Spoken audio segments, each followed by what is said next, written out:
Think of your initial idea, or that very first rough script, as just an unshaped block of clay. It's raw material.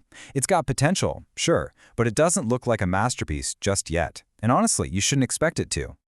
And that brings us to our core concept today: re-storytelling. You've probably heard the old adage that writing is rewriting. Well, in the digital world, storytelling is re-storytelling. Editing isn't just skimming through and fixing a typo here or there. It is a profound, reflective exercise.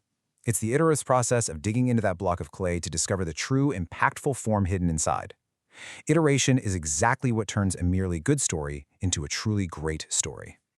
To get there, we're going to hit 5 key stages: the myth of the first draft, reflection and feedback, revising scripts and storyboards, perfecting the voiceover, and finally, discovering personal insights. Let's move to the first one and see how this builds. Stage 1. The myth of the first draft and embracing the iterative process.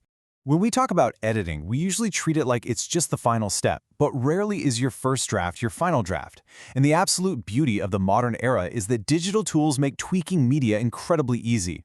You aren't permanently carving into stone, you're molding digital clay.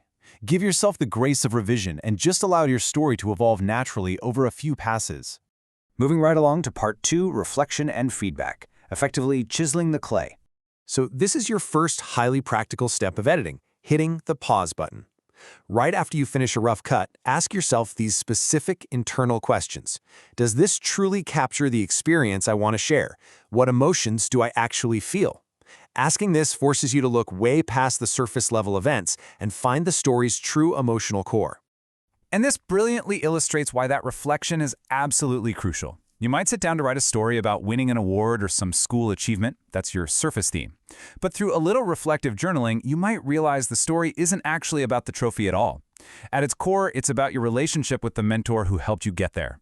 That realization is a total game changer. It allows you to shift the narrative emphasis, maybe adding a concluding line that highlights this much deeper, true theme. But listen, you can't rely entirely on self-reflection. Getting external feedback is invaluable. Think of doing story circles or peer review sessions where you share your prototype. When you do this, treat audience confusion as a massive cue to chisel away excess or add detail. If a peer says, "I wanted to know more about how you felt," well, you need to add a sentence revealing those inner emotions. If they say, "I'm confused about this part," your narrative arc needs clarifying. If they ask, "Why is this photo here?" that visual either needs to be replaced or given some context. Really listen to those cues. Okay, section 3, revising scripts and storyboards, polishing the surface. Now we're getting into the highly technical side of editing. Think of it as trimming the fat to ensure absolutely every element supports your main narrative. A cluttered storyboard is rough. It has a slow start, meandering tangents, and a timeline that just drags.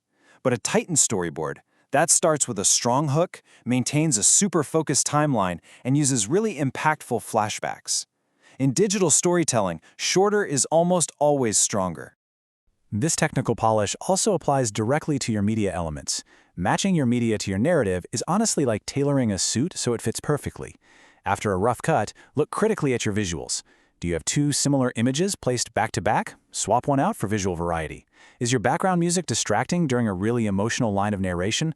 Lower the volume, or just remove the music entirely in that spot so your words actually land with impact. Small edits, massive difference in the final polish. Section 4 takes us straight to the audio, perfecting the voiceover and breathing life into the art. So the crucial point here is that this is where you breathe actual life into your work. Adjusting your voiceover ensures your intended emotions deeply resonate with the listener.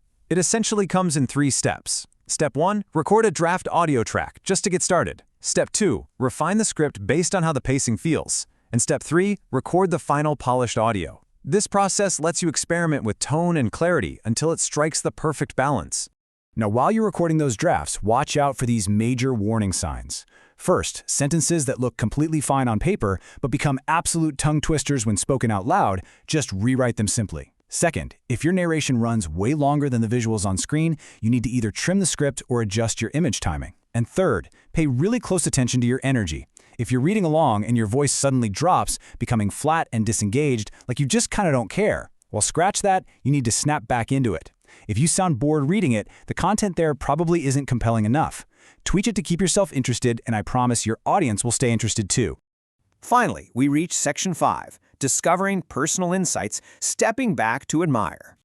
Now, what's really interesting about this stage is the payoff. This is the climax of the whole process.